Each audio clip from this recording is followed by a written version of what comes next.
Perhaps a more understated thing could not be said than this. Art requires time. Immense quantities of time, in fact. To perfect or hone an artistic skill requires hundreds, if not thousands of hours. Hundreds of dead brushes, and bad drawings, it is said. But what is often not said about this amorphous amount of time is what it requires of the artist. Patience. In fact, these two are so intrinsically linked, I find it odd that they are not always talked about in tandem. Art requires much time to reach a high skill, and therefore, much patience is required. In this series, we are exploring what makes art so hard and how we can maneuver around the obstacles. My name is Zach. I'm an artist and an art teacher, and if you are enjoying these podcasts, please consider subscribing. So why does art require so much time and patience? We are often quick to agree that it takes a ton of time to get good at art, and formulas and quantities are often thrown around, akin to the 10,000 hour rule and things like that. So let's take a few minutes and justify why art takes so much time rather than risk embarrassment from faulty assumption. First of all, skills take time to develop. This is something elementary, something that all of us know. I have a daughter who's learning how to read right now, and it is going to take her dozens and dozens of hours to get to the point where she is able to read the most fundamental of scripts. And artistically, there are so many skills to develop. You have line, value, light, three-dimensionality, overlapping forms, at least 3 different kinds of perspective, organic shapes, and that is not even approaching the more complicated and ethereal components like composition and storytelling. There are so many things to art in general that wrapping your head around it simply takes a gargantuan amount of time. And all of these individual things are so fundamentally linked to one another that you often have to learn bits and pieces of many of them to really understand all of the rest. To understand just line doesn't allow you to understand perspective, but you need line in order to move through perspective. If you focus only on value, well, light is intrinsically linked, and without that knowledge, you're going to be behind. And without the use of line in that world, you're just dead in the water. I think it might be beneficial for a moment to draw a distinction between knowledge and skills. Skills take time to develop, whereas knowledge simply needs to be understood. You learn that all of the pieces of the periodic table are elements, that they have certain distinguishers that separate them from other elements. You learn how to read the periodic table, and you understand valence shells and the like. But to understand how to apply all of them is a skill. It's the reason why you can memorize the periodic table in a day, but to learn all of the components and how they function together, how different molecules and compounds are fabricated, takes years. Skills and knowledge are fundamentally linked. People that have great memories are often very good at understanding and equipping themselves with knowledge, but skills take time, and they take time for everyone. Certain people are often more proficient at partaking in a skill, but everyone has to put in time to learn a skill. Secondly, the skills of art making are both mental and physical. There are pieces of knowledge that you have to have, there are skills that you have to understand. But you also need to train your body in order to make lines the way that you want to make lines. You may intellectually understand that you need to draw a straight line between these two dots, but the actual drawing of that straight line is a physical skill, and physical skills are built up by repetition. So your mind needs to learn all of the pieces and how to implement them, and that's a skill, and your body needs to learn how to listen to your mind and adequately do that. That's why things like draw a box are so wonderful, because it's just a set of skills that is being taught to you physically. If you go to that website and check it out, the first couple lessons are deceptively difficult. A lot of it just comes down to drawing boxes, drawing planes, and drawing straight lines. But drawing all of these unaided. Learning to draw with your elbow and with your shoulder as opposed to just drawing with your wrist. These are important skills, and they are physical skills that accompany mental skills as well. So art is difficult in that sense because the skills are not one-sided, they're two-dimensional. Thirdly, each medium is at first easy and then becomes progressively more difficult. When we talk about media or mediums when it comes to art making, we're talking about things like the different kinds of paint, the different kinds of ink, digital art, or each individual digital program could be seen as its own media. Each of these is often quite easy for an artist to slide into. If you have been working on Procreate or Photoshop for years, moving into oil painting is not going to be a difficult transition at first. But those baseline skills transfer well, and the high-end skills do not. I'm not sure that I would go so far as to say this is like a Dunning-Kruger effect, where one seems to understand a topic at a fundamental level as they approach it, and as they learn more about it, they realize how little they actually know. I think it's just the fact that if you are a proficient drawer, learning watercolor is going to be easy at the fundamental stages. Once you get into the fact that there's no working backward, that your erasing skills don't come into effect, it's going to be more difficult, because you have to learn the fundamental components of what makes watercolor watercolor, why it's different from acrylic, why it's different from gouache or from oil.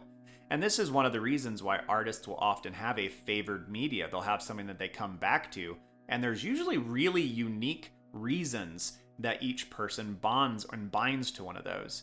I enjoy the medium that you're watching in the background right now because it's similar to watercolor in the way that I do it. I work with the brush pens with really, really light tones, and slowly I build towards those darker implementations. If you choose to follow just a single media, I suppose you could skip this, but I know very few artists who work in one thing and one thing only. We're often explorative by nature, and we have a desire to approach many different things. If you stuck to just one lane, you only did oil painting, you might be able to escape some of these things. But what you're going to learn then is that oil painting alone has many different kinds of paint, many different kinds of medium, many different kinds of solvents, and many different kinds of brushes. And all of those things are different medium-based components that are going to take some time to wrap your head around. The world of art is vast. Our fourth reason in this infamous lineup is that new artists often underestimate the commitment. And I think they also overestimate their excitement. It's very exciting to get into art, and as is the case with many things, you learn quickly. It's very easy right now to go on YouTube or TikTok or any one of these social media outlets and find tips on how to draw a thing that you want to draw, or learn how to paint quickly. And you will, and you might be able to paint a tree in a really fantastic way. You might learn how to paint or draw this anime girl. But the reality is that excitement, that brief window of success, will not sustain you for long. Art is going to take a long time, and new artists often underestimate the amount of time they're going to have to commit to get to the level of proficiency that they would like. And it is a commitment. It is often a commitment that most artists take on for an entire lifetime. Excitement will come and go, just like happiness, so you have to find a way to have satisfaction and joy in the process of making things for the long haul.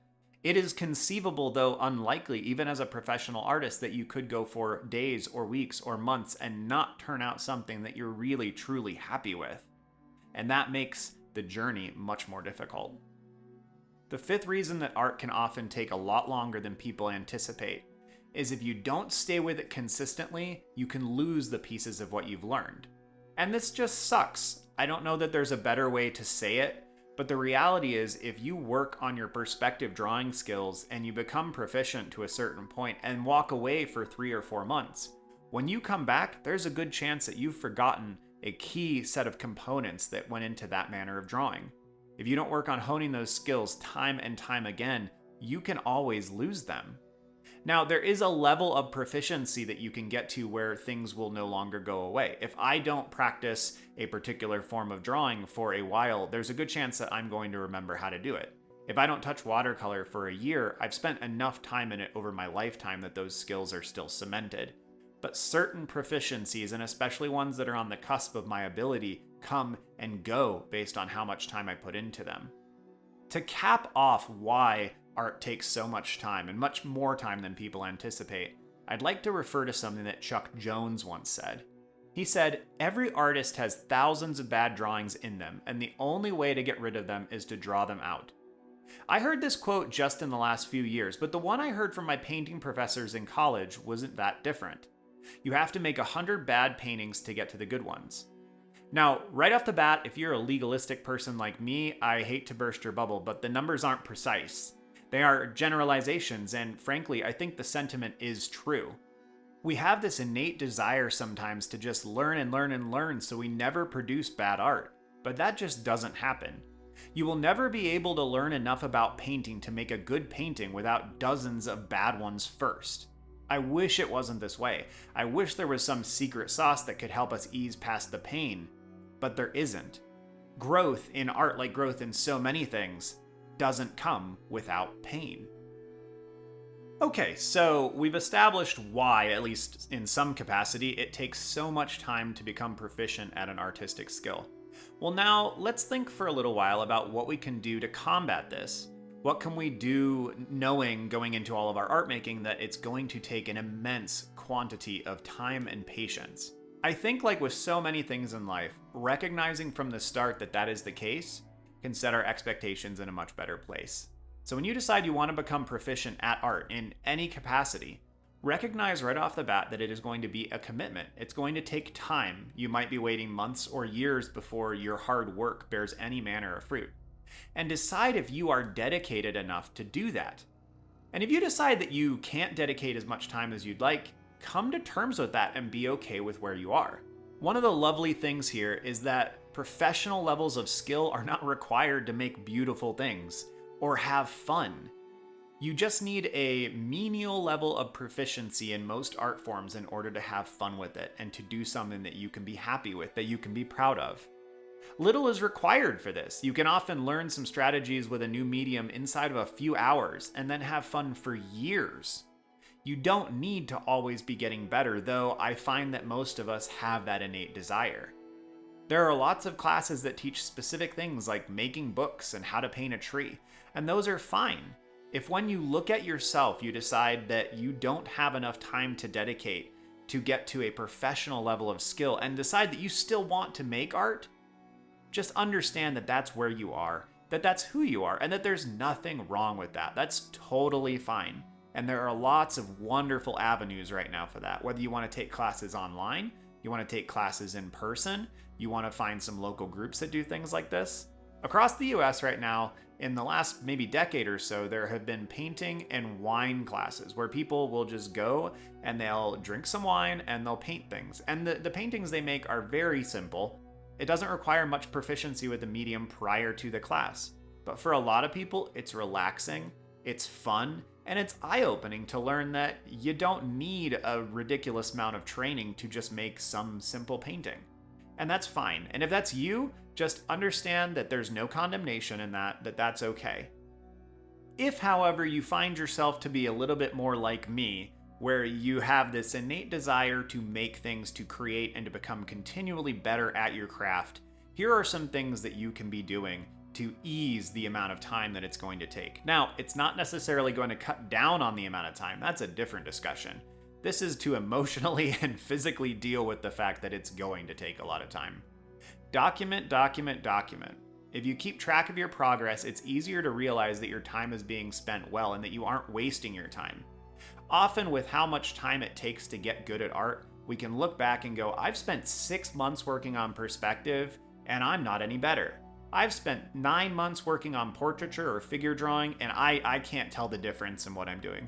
Well, of course you can't, because as your eyes develop and your skills develop simultaneously, it becomes incredibly difficult to actually see your own progress. So document.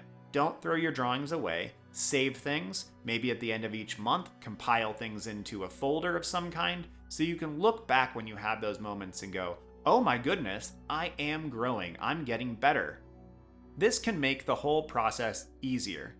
Now, note, I did not say it makes it easy, it just makes it easier. This is going to be painful in a lot of capacities. Art making is. It's a long journey. So it's about weathering that storm and becoming more resilient. If nothing else, over time you'll have a massive quantity of work to be proud of. Even though quality may not be there sometimes, you can be happy with the sheer volume of work that you have amassed. Consider working with other people and not just working alone. Other people, whether in a Discord community, online classes, or in a school, are massively advantageous to your progress, but they're also massively advantageous to daily joy in the art making process. Other people working alongside you can make the time feel like it's flying. I look back to my time in college and at university, and those classes just felt like they went by so quickly. When you're working with other people, it helps pull you along, and sometimes it's like this massive train that just pulls you through the process, and you don't feel like you're dragging or you're lagging behind in the same way that you would if you were alone. It's easier to assess progress sometimes too when you're working alongside others, not just because they'll move faster than you or you'll move faster than them, but because it's easier to see progress in other people, and they can often help point it out in your work as well. However, there are two massive components of working alongside other people that are the most advantageous. The first of these is that other people will often help you learn things faster. Different humans approach different things in different ways. And you see this a lot in normal school classes as well, when you look at things like math or science, which are often stereotypically difficult classes for people to process. When you have several students who are struggling with the same thing, they will often work through it faster as a group than they would work through it as individuals. And this is because so many of the problems that you are solving, whether it's math and science or it's in art, are multifaceted issues. And as different human beings, they each approach each of these issues differently, and they can help glean individual components from each other and teach things to one another. This is massively advantageous and was a huge part of the work that we did at the school while I was there, especially in the math classes. The second advantageous component of working alongside people that I think is super important is that working with other people on the same thing is encouraging. Sometimes it's encouraging because they are literally encouraging you. They're telling you good job when you did well. They're helping you feel the success that you should be feeling as you succeed and learn new things. But it's also just beneficial for us as humans to work alongside other people. That act in and of itself is sometimes encouraging. And if you find yourself with a group of people around you who are not encouraging or are actively discouraging, simply ignore them. If it's possible for you to get away from those people and to not work with them in your life, do so. And if you can't, then find a way to work through that and ignore their inputs. It's difficult enough to become an artist and reach proficiency with the massive quantity of time that it takes. So if people are pulling you down, find a way to not let them do so. Here's a totally different angle on things when dealing with the immense amount of time that it takes to become proficient at art. Work on things that you enjoy constantly. So the work of practice is often not very fun, so make sure you give yourself lots of opportunities artistically that are. So this is going to be outside of what you're working on as far as your skills go, most likely. Let's say, for example, that you're working on figure drawing, to whatever end. Your goal is to become more proficient at drawing figures, probably from imagination, that look anatomically correct, that are believable, and that are dynamic in some capacity. That's your work. So when it comes to playtime, which I think art needs to include, don't do more of that. Do things that are enjoyable for you, things that are different, things that are fun. Maybe they're still linked to characters in this particular example. So maybe you are working on things like you're copying comics. You're going and finding some old Marvel or DC comics and you're copying poses from them. That's probably a lot less stressful than trying to work on things out of your head. It's funny, but sometimes I've talked to people and they simply don't understand that when you're working on practicing or learning new things artistically, it is exhausting. It's exhausting because you're working to allocate new brain space to understand skills, to understand and retrieve knowledge, and it's difficult. It's not really all that different from learning in college or at university or even difficult high school classes. Pursuing art and trying to learn new things is difficult, and it's exhausting in the same way that other academic arenas are. So make sure that you have areas that are fun, that are just for your own personal joy that you can go back to in between your practice sessions, in between your progress, and in between your projects. That's very, very, very important. For me, this is what you see in a lot of my sketchbook sessions. Recently, I've been working on drawing lots of swords. They're low stress for me. They're kind of fun. They might plug into some of my storytelling or my book at some point, but I'm not 100% sure, and I don't have that pressure, and I try not to put that extra pressure on myself. But I work on those things in between the larger projects. I have a large sheet of paper over in my recording station right now where this exact piece was recorded, and I haven't quite decided what I'm going to do for the next piece yet. Instead of sitting down and banging my head against the wall trying to figure it out, I'm just working on top of that space. Some of that work is going into sketchbook sessions when I'm drawing ugly creatures, some of it's drawing swords. It doesn't matter. As long as I'm staying in it, I'm keeping my happiness up as it comes to art making, and I'm keeping my joy quotient as high as I can. So it's very, very, very important to make sure that you have something in the background, or you allow yourself the time to work on things that are just for you. They're just for fun, they're just for joy. Because the process is going to take a long time, anything you can do to keep yourself in it for the long haul is going to be beneficial. So make sure you're doing things that are fun. Treat yourself, whatever that looks like. If you like coloring books, even though it might feel unproductive, get yourself some coloring books after you finish a particularly difficult project, or just keep them on the counter, keep them on the dining room table so you can work on those. Here's a real goofy thing that I do sometimes, and especially because I have a 4-year-old around the house, is when we get boxes or deliveries, her and I will often sit down with Sharpies or just her, Crayola markers, and we'll draw on the boxes. Now, obviously, I can't record that. I'm working with my kids, so I'm not really going to put whatever comes out of that online or in a gallery or anything like that. The expectations are low, and it's just goofy. So I draw squids and I draw dragons, and maybe she draws a picture of herself over top of things.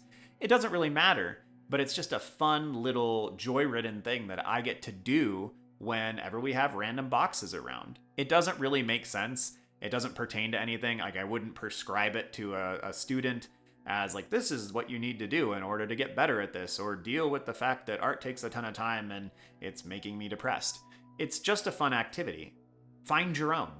Find fun activities that are enjoyable for you, that keep you in the craft, and you'll benefit massively from that. And it won't feel like it's just taking so terribly long for you to progress. Another point that I belabor sometimes on here, I'm going to spend a couple minutes talking about, and that is that you have to be gracious with yourself. So we talked about expectations, understanding that it's going to take a long time, some different ways to deal with that emotionally or to document so that you feel like you are progressing, or you can actually go back and see your progress, but you have to be gracious with yourself. Our expectations for ourselves and our progress through our art journey are often going to be far higher than is rational. If we were to actually look at the hours that were put in by any of the professional artists that we admire, I think we'd all be astounded. I think even me, who's sitting here writing scripts and processing these kinds of things, would be astounded, because we all want to assume that we're closer to that level than we are. And so if I'm putting in 15, 20 hours of art a week, I feel like I'm doing pretty good. But I would imagine if I went and looked at any of the artists that I really admire, they're probably putting in 30, 40, 50, 60 hours a week into their art. So it's very important that we are gracious with ourselves, that we allow ourselves to understand the immensity of what we're trying to do, that we understand that what we're trying to do is important, that we understand that what we're trying to do matters to us, and that even if it's going to take a long time, even if we feel like we're behind everyone else, it's still worth doing. It's still valuable. And don't be too hard on yourself. It's easy to do. I know it's easy to do, but don't be too hard on yourself. It's gonna take time. You'll have moments where you feel like you've had a breakthrough. You'll have years often where you feel like you've plateaued and you haven't grown at all. That's okay. It's understandable. It's how it works for, to my knowledge, everyone. So be gracious with yourself. Allow yourself the time to become proficient. Keep reminding yourself why you're doing it. Make sure that you're doing things that are enjoyable and fun, so the journey feels a little bit shorter than it actually is. Art requires a tremendous amount of time and patience.